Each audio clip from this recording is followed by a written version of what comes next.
내가 네게 명령한 것이 아니냐. 강하고 담대하라. 두려워하지 말며 놀라지 말라. 내가 어디로 가든지 내 하나님 여호와가 너와 함께 하느니라 하시니라. 아멘. 자, 오늘도 우리 주님의 이름으로 오신 여러분들을 환영하고 비대면으로 참여하는 모든 하늘샘 교회 근속들에게도 동일한 은혜가 함께 하기를 바랍니다. 모든 사람들의 위인전기와 회고록을 읽어보면 그 사람의 출생에서부터 시작하여 죽음으로 끝맺고 있습니다. 그런데 죽음에서 시작하여 죽음으로 끝맺는 성경책이 있습니다. 바로 여호수아입니다. 여호수아는 1절에 여호와의 종 모세가 죽은 후에라고 시작합니다. 그리고 마지막 장 24장은 여호수아의 죽음을 기록하고 있습니다. 죽음에서 시작해서 죽음으로 끝맺습니다. 이 말은 사람은 죽고 떠나가지만 하나님은 여전히 존재하신다. 함께 하신다. 하나님의 언약은 반드시 성취되어진다는 것을 말씀합니다. 가나안 입성을 목전에 두고 하나님은 모세에게 너는 들어가지 못한다라고 했습니다. 모세가 하나님, 저도 가나안에 들어가고 싶습니다. 제가 가나안의 입성을 위하여 40년 동안 뿌린 열매를 저 가나안에서 누리고 싶습니다라고 했으면 어떻게 되겠습니까? 모세가 죽은 후에라고 하는 말은 가나안의 몫은 너의 몫이 아니라는 것입니다. 이런 것을 잘 아는 사람들이 하나님의 종들입니다. 모세를 어떻게 말합니까? 여호와의 종이라고 말합니다. 모세가 죽은 후에라고 하는 것은 우연히 죽은 것이 아니라 사명이 끝나서 죽은 것입니다. 이 교훈을 교회가 볼 수 있어야 교회가 사람을 의지하지 않습니다. 우리가 있는 곳이 천둥동이고 이 뒤산이 법화산입니다. 하나님께서 이 법화산 자락에 왜 10년 동안 저를 가두어 놓았을까?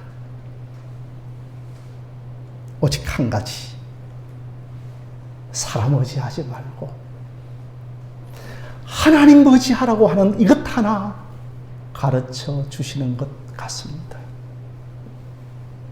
하나님만 바라보는 것, 하나님이 나와 함께 하신다고 하는 것, 이것 하나 배우는 것 같습니다.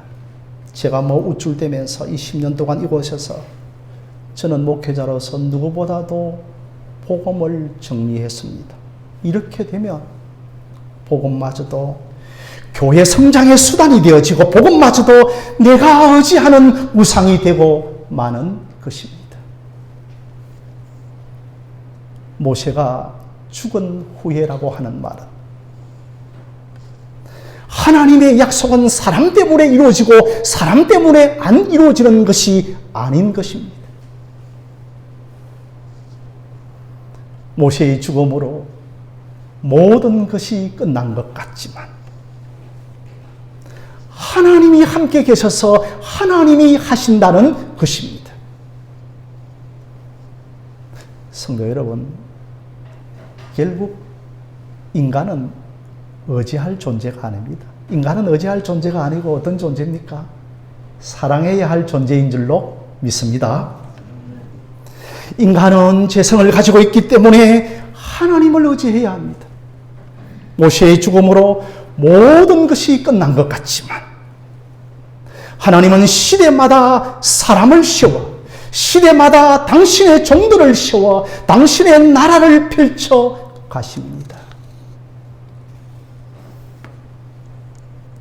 세월도 가고 인걸도 가지만 하나님은 나와 함께 하십니다. 그렇다면 이 가나안의 정복을 누구에게 맡기는가요? 여호수아입니다.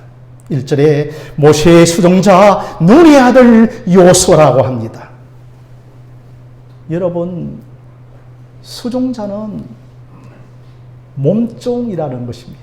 제가 일본말을 잘 못하고 우리 일본 선교사님도 계시지만 어릴 때에 그 몸종을 가리켜서 우리는 가방못지라고 그렇게 한 기억이 있습니다. 그 정도의 수종자입니다. 모세가 해막을 오고 갈 때 동행하는 수종자였습니다. 그에 비해 모세는 어떤 사람입니까? 하나님을 대면했던 전무후무한 사람이었습니다. 그는 강철같이 강하고 담대한 사람이었죠. 이에 비해 여호수아는 수종자에 불과했고 불안해하며 두려워했습니다. 지금 자신의 직무를 포기해야 할지 계속해야 할지 갈등하고 있었습니다. 모세는 여호와의 종이라고 부르지만 자신은 모세의 종이라고 부르고 있습니다. 정말 연약한 벌레와 같은 존재입니다. 이런 여호수아를 하나님이 사용하십니다.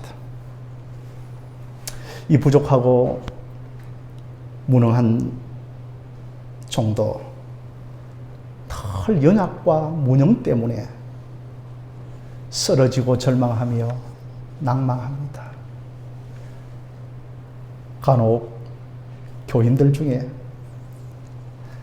목사님 주변에 훌륭한 목사님의 설교를 듣고 은혜를 받았다 하며 금방 제가 왜소해지는 사람입니다. 그런데 우리 대부분은 우리가 너무나 강해서 하나님이 사용하지 못합니다. 내 자신의 계획과 뜻과 우리 자신의 가득 뜻으로 가득 차 있습니다. 행동 양식이 너무나 강하고 고집스럽습니다. 그러니 하나님이 개입하실 틈이 없습니다. 하나님은 자신을 낮추며 벌레와 같은 존재인 것을 아는 자에게 도와주시고 힘을 주십니다. 세상은 적자생존의 원리가 작동합니다. 세상은 강한 자가 약한 자를 누르고 다스리죠. 그러나 하나님은 하나님 앞에서 자신을 연약한 자라고 여기는 사람에게 용기와 담대함을 주시고 하나님 나라를 펼쳐 나가십니다. 2절에 이제 모세가 죽었으니 이제 너는 모든 백성과 더불어 일어나라라고 명령합니다. 어찌했던 사람이 죽으면 절망하고 단절이요 일어날 힘조차 없습니다. 그런데 우리가 일어설 수 있는 것은 하나님의 약속의 말씀 때문입니다. 하나님의 약속의 말씀이신 예수 그리스도 때문에 일어설 수 있는 것입니다. 예배 때 감정과 분위기를 돋우고 심리 치유를 사용해서 우리가 일어설 수 있는 것은 아닙니다. 하나님의 약속이신 예수 그리스도로 일어설 수 있는 여러분들이 되어지시기를 바랍니다. 모세는 왜 가나안 땅에 들어가지 못하는지 허전한 마음은 있을 수 있으나 하나님이 일하시는 방식, 하나님이 언약을 이루는 방식이 바로 이런 것입니다. 하나님은 약한 자를 들어 강한 자를 부끄럽게 하시고 없는 자를 들어 있는 자를 부끄럽게 하시는 하나님이십니다. 그래서 사도 바울은 고린도후서 4장 7절 말씀에 우리가 이 보배를 질그릇에 가졌으니 우리의 큰 능력은 우리에게 있는 것이 아니요 하나님께 있음을 알게 하려 함이니라고 하였습니다. 5절 말씀에 너희 발바닥으로 밟는 곳은 모두 내가 너희에게 주겠다라고 말씀을 합니다. 발바닥으로 땅을 밟으라고 하니까 이 구절만 쏙 뽑아가지고 땅 밟기 기도회를 하는 것을 보았습니다. 비성경적입니다. 지신 밟기와 같은 모습이죠. 이 발바닥으로 땅을 밟으라고 하는 이 말씀을 알기 위해서는 창세기 12장으로 거슬러 올라가야 합니다. 하나님은 아브라함을 부르시면서 세 가지의 복을 약속합니다.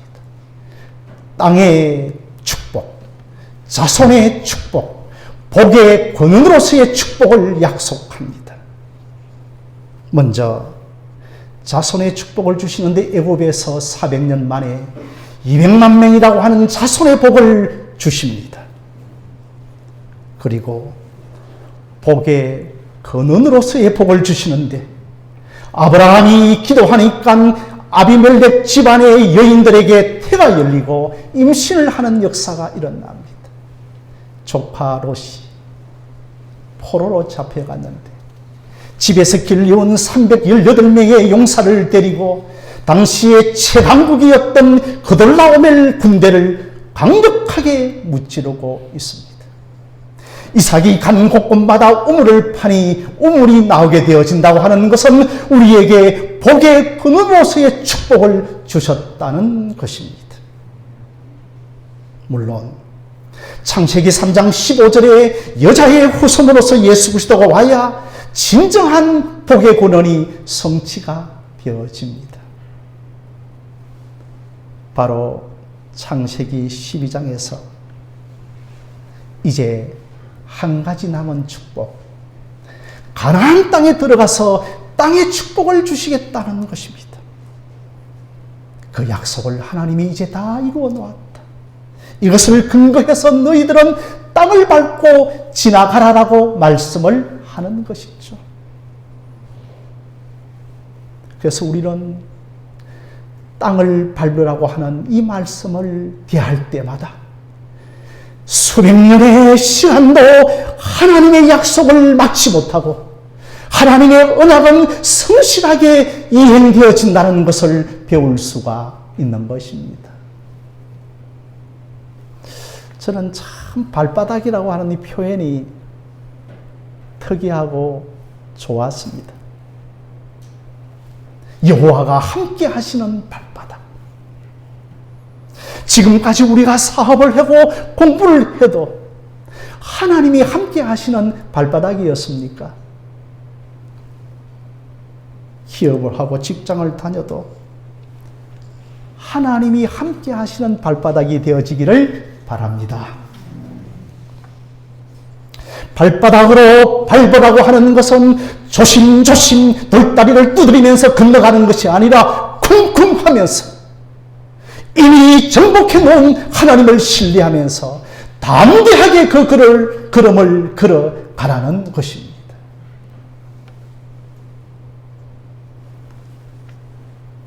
이미 이스라엘 백성들은 발바닥으로 땅을 밟아 보았습니다.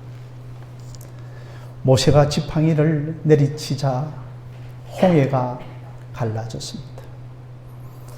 그 홍해를 마치 마른 땅처럼 발바닥을 밟고 지나갔습니다. 배로 건너갔다면 얼마나 불안했을까요?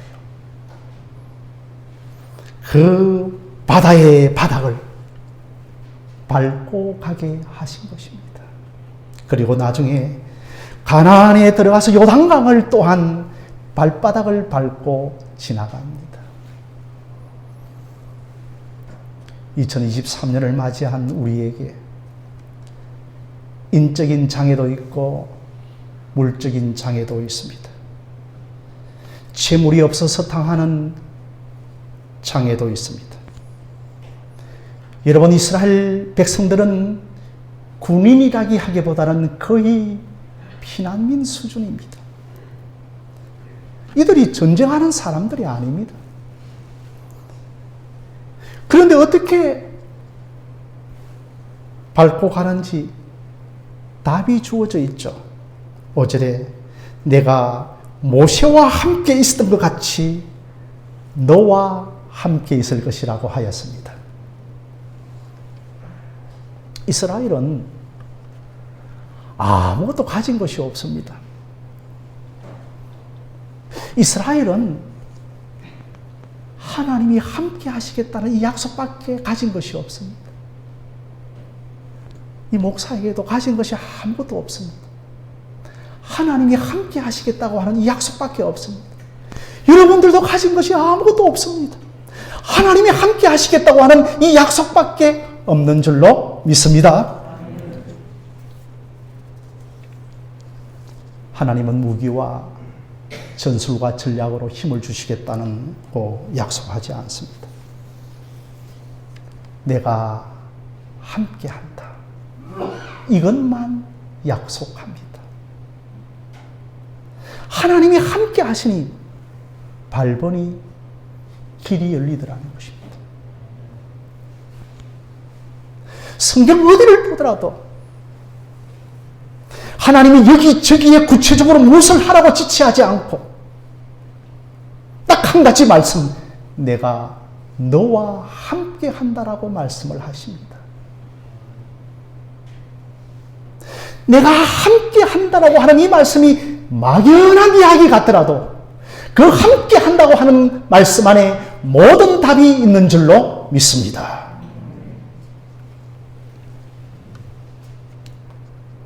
설악산 같은 높은 산에 가면 정말 사람들이 길을 낸다고 얼마나 고생했는지 알게 됩니다. 사람들이 돌을 갖다 나르고 돌을 깨고 또 철계단을 만들어 놓고 그럼에도 상당히 가파르고 그 길이 좁습니다. 사람이 아무리 산에 길을 낸다 하더라도 좁고 가느다란 길입니다. 그러나 여호와의 인도하심은 밟고 가는 것인 줄로 믿습니다. 사랑하는 성도 여러분, 은혜가 임하면 그릇이 생깁니다. 내가 그릇을 준비해서 하나님이 채워주시는 것이 아니라 은혜가 임하면 그릇도 생깁니다. 받을 그릇이 준비되어야 채워주시는 것이 아니라 받을 그릇조차 하나님이 채워주십니다. 그러기에 우리는 매사에 끝까지 하나님을 의지하고 하나님께 기도해야 합니다. 우리에게 아무것도 없어져야 합니다. 그릇도 있다 하면 안 됩니다. 나는 아무 그릇도 못 되고 받을 자루도 못 되고 기름병도 못 됩니다. 하나님, 나를 기름병으로 가루통으로 만들어 주시옵소서. 그렇게 기도하는 것입니다. 이렇게 은혜가 임하면 지경이 넓혀지고 공간이 생기고 재정도 채워지고 그릇과 병이 생기고 기름과 식량이 채워집니다.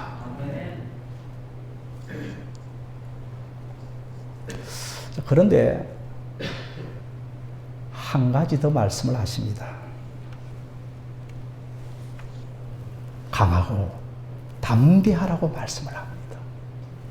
6절에서부터 9절까지 강하고 담대하라고 하는 말씀이 반복적으로 3번에 걸쳐 나옵니다. 여러분, 강하고 담대하라고 하는 것은 심리적인 마인드 컨트롤이 아닙니다. 첫째로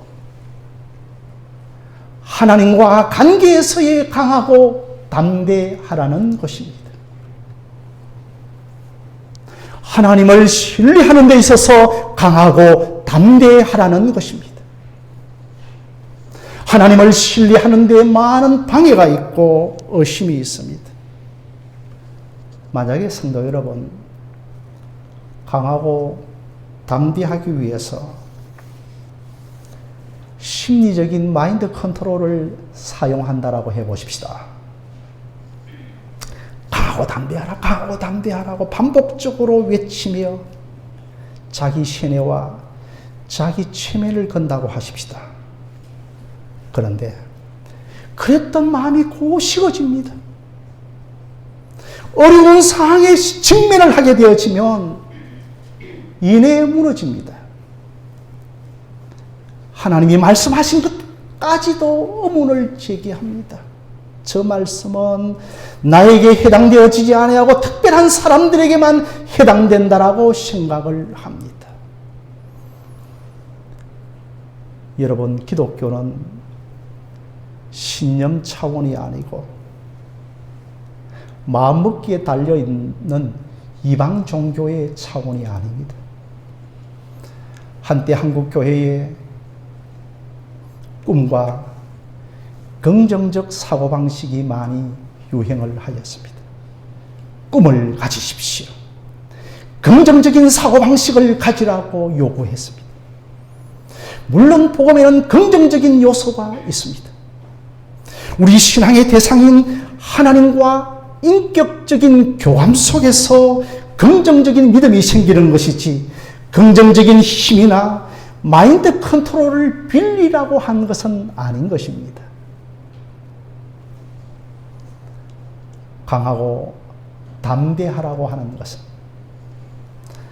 하나님과 나와의 관계에서 가지는 용기와 확신입니다. 하나님과 관계의 기초에서 강하고 담대하라는 것입니다. 오늘 그 설교 후에 찬송가 484장의 내 마음의 주여 소망되소서라고 하는 찬송을 부를 것인데 그 2절에 이런 가사가 있습니다. 주는 내 아버지, 나는 아들, 주 안에 내가 늘 함께 하네라고 노래합니다. 주님은 내 아버지요, 나는 그의 아들이라고 하는 이 믿음이 굳건하면 강하고 담대할 수 있습니다. 그래서 로마서 8장 32절에 아들을 아끼지 않고 주신 이가 이 모든 것을 너희에게 주시지 아니하시겠느냐라고 말씀하는 것입니다. 이 아버지와 자녀의 관계의 가장 큰 정표가 십자가입니다. 십자가에서 아들을 주신 하나님이십니다. 그 십자가의 복음의 왼쪽으로 하나님을 바라볼 때 강하고 담대할 수 있는 것입니다. 십자가를 내게 주신 하나님은 내 인생에 결코 실패하지 않을 것이다.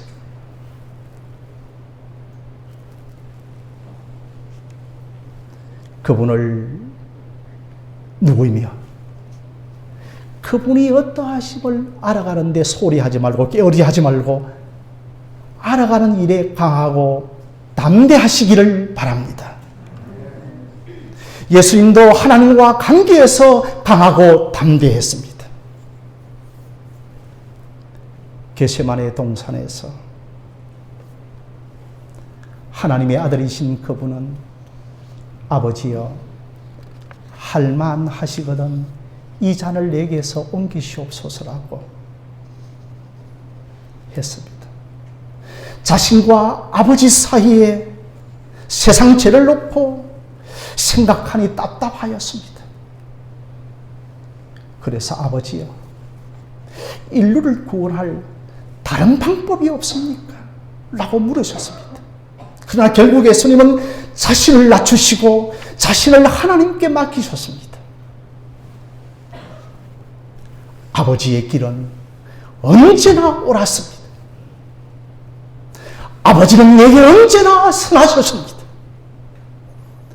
나의 원대로 마옵시고 아버지의 원대로 하옵소서라고 기도했습니다. 마음이 흔들리고 눌리고 약할 때 하나님이 누구시며 하나님의 어떠하심을 묵상하십시오. 하나님의 속성을 묵상하십시오. 하나님은 선하시다. 선하신 하나님을 붙잡으시기를 바랍니다.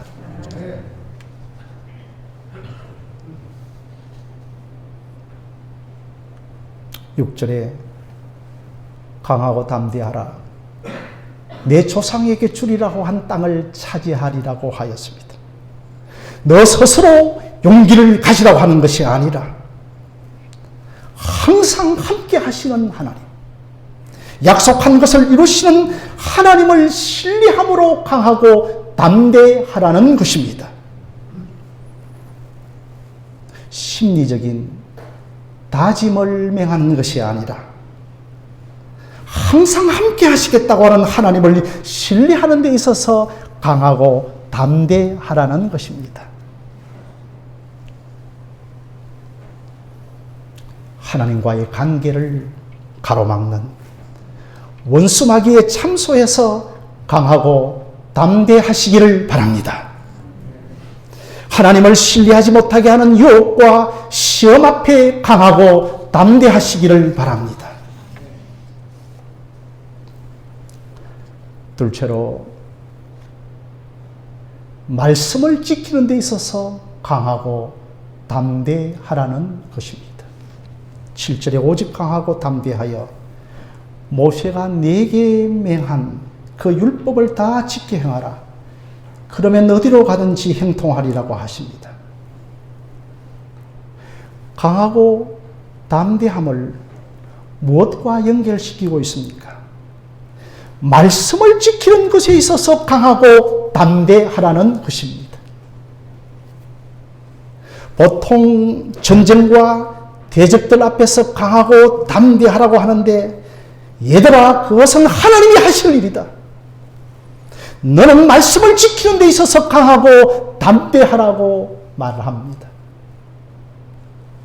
왜 말씀을 지키는 데 있어서 강하고 담대해야 할까요? 지금까지 말씀을 지키며 살아왔던 신자들이라면 여러분, 신앙생활에서 가장 힘든 것이 무엇입니까? 뭐 적당하게 신앙생활했던 사람들은 허허 그 말씀 웃기네 이 정도로 말씀을 대하지만, 말씀을 지키며 강하게 담대하는 것이 가장 힘들죠. 말씀대로 살려고 하면 많은 유혹과 시험과 죄의 갈등이 있습니다. 좀 더 신앙생활을 적극적으로 해보려고 하면 반대와 어려움에 직면합니다. 그래서 말씀을 지키는 것에 담대함은 어릴 때부터 가지는 것이 좋습니다. 말씀을 지키는 것에 강하고 담대함이 필요하다는 것을 깨닫는 것은 어릴 때부터 아는 것이 좋습니다.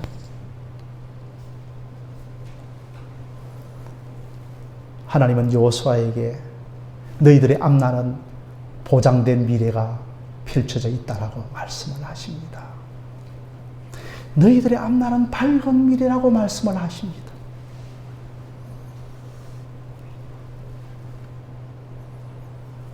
미래를 향하여 나아가는 이스라엘에게 물리적인 어려움은 난제가 아닙니다.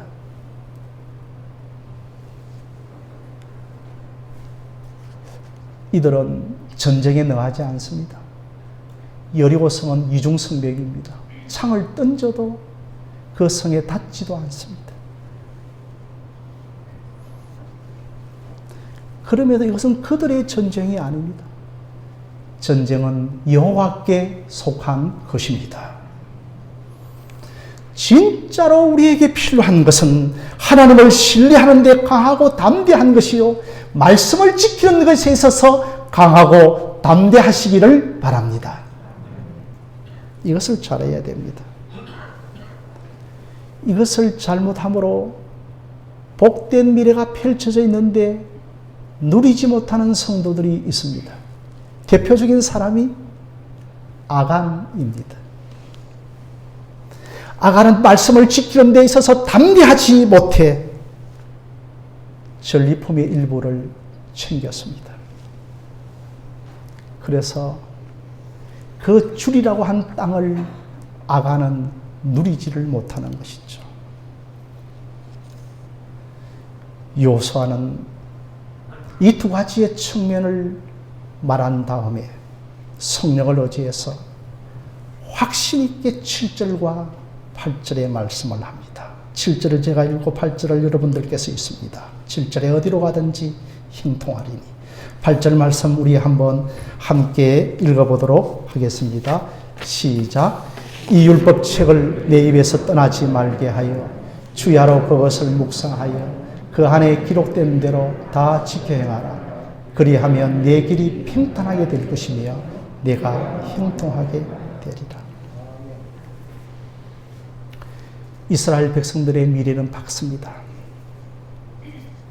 이 보장된 미래를 소유하기 위해서는 하나님을 신뢰하는 데 강하고 담대하고 말씀을 지키는 데 있어서 강하고 담대해야 합니다. 사랑하는 성도 여러분, 우리 모두가 1년 뒤에 이 말씀을 다 경험할 수 있기를 바랍니다. 정녕 여러분 1년 뒤에 이 말씀이 사실인지 거짓인지 허구요 호황된 것인지 저와 여러분들은 경험하게 될 것입니다. 아무쪼록 두 가지 측면에서 강하고 담대하십시오. 1년 뒤에 평탄과 형통을 주셨다고 고백할 수 있기를 바랍니다. 정녕 저와 여러분들이 이 말씀대로 안식과 평화를 주실 줄로 믿습니다.